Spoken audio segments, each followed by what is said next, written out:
Амар зэвэн багш харааны бэрхшээлтэй хүүхдийн 116 дугаар тусгай сургуульд багангийн багшаар ажиллаад 23 жил болж байна. За энэ хугацаанд олон хүүхдүүдэд эрдэм ном зааж гарын ганцганд хөлийн дөрөөнд хүргэсэн гэж бахархаж байсан юм а. За түүний ширээн дээр байгаа Braille үсгийн энэхүү машин 20 гаруй жил ажиллаж байгаа. Бараг музей тавигдахаар болсон эдээ гэж амар зэвэн багш хошигнож байлаа.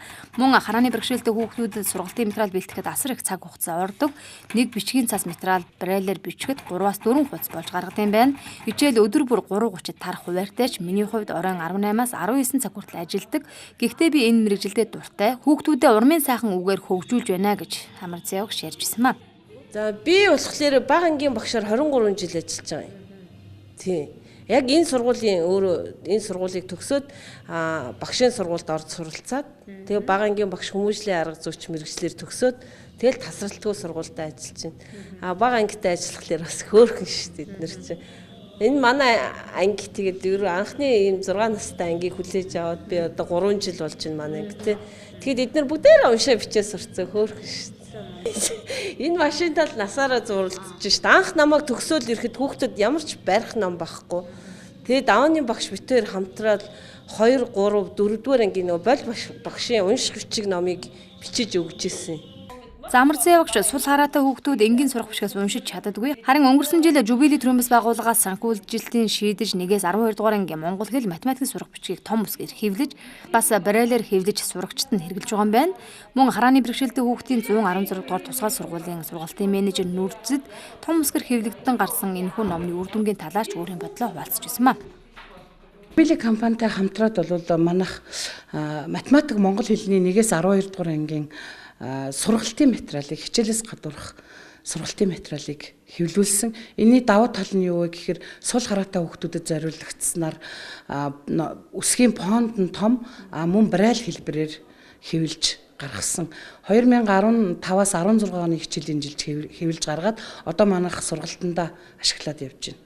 Харин харааны бэрхшээлтэй хүүхдүүдэд зориулагдсан сурах бичгийг хэвлэхээр өнгөрсөн жил боловсрол соёл шинжилгээ ухааны яамнаас 100 сая төгрөг батлан хараагүйчүүдийн үндэсний холбоо сурах бичиг Дизи сонсдог номыг хэвлэж харааны бэрхшээлтэй хүүхдийн 116 дугаар тусгай сургуульд хүлээлгэж өгсөн ч өнөөдрийг хүртэл энэ сурах бичиг Дизи номыг хүүхдүүд хэрэглэж чадахгүй байгаа юм байна. Ийм их өртөг орж гарсан энэхүү сурах бичгүүд яагаад хэрэглэгдэхгүй байгаа талаар тус сургуулийн менежер Нүрзэд дараах тайлбарыг өгч байна.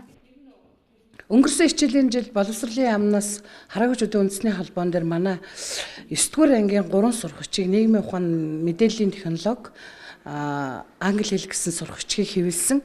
Энэ одоогор бол манайх хэрэглээгүй байгаа. Яагаад тэгэхээр манад энэ жил 9-р анги байхгүй.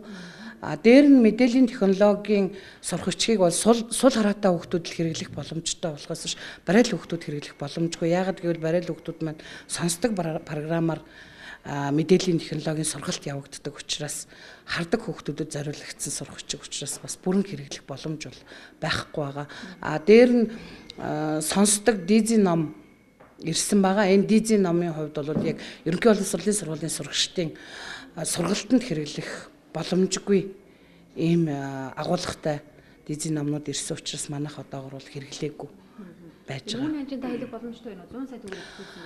50 сая төгрөг нь үнэн манай дээр бол ирсэн байгаа. 50 сая төгрөг нь бол 3 сурах бичиг. 50 сая төгрөг нь CD Дизи номоор ирсэн байгаа. Олон хүүхдүүдэд мэдлэг болж очих ёстой ном сурах бичгийн 100 сая төгрөгөөр хэвлсэн ном иймэрхүү байдалтай байж байгаа нь үнэхээр харамсалтай юм а. Аливаа зүйлд хэмжээ хязгаар гэж баймаар санагдлаа.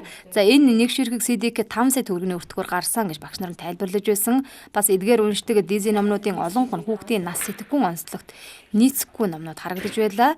Харин харааны бэрхшээлтэй хүүхдүүдэд зориулагдсан сурах бичгийн хүртээмж хомс байдаг. Энэ асуудлыг багч гисэн шийдэхэд хүүхдийн төлөө ажилладаг Jubilee төрөмбөс байгууллага санаачлан 20 орчим сая төгрөгөөр 1-ээс 12 дугаар ангийн хүүхдийн монгол хэлийн 1-ээс 5 дугаар ангийн сул хараатай хүүхдүүдэд зориулсан математикийн номыг хэвлүүлж өгсөнд тус сургуулийн багш сурагчид талархаж байснаа илэрхийлж байсан юм а. Харааны бэрхшээлтэй хүүхдийн 116 дугаар тусгай сургуулиас лайт мэдээллээ.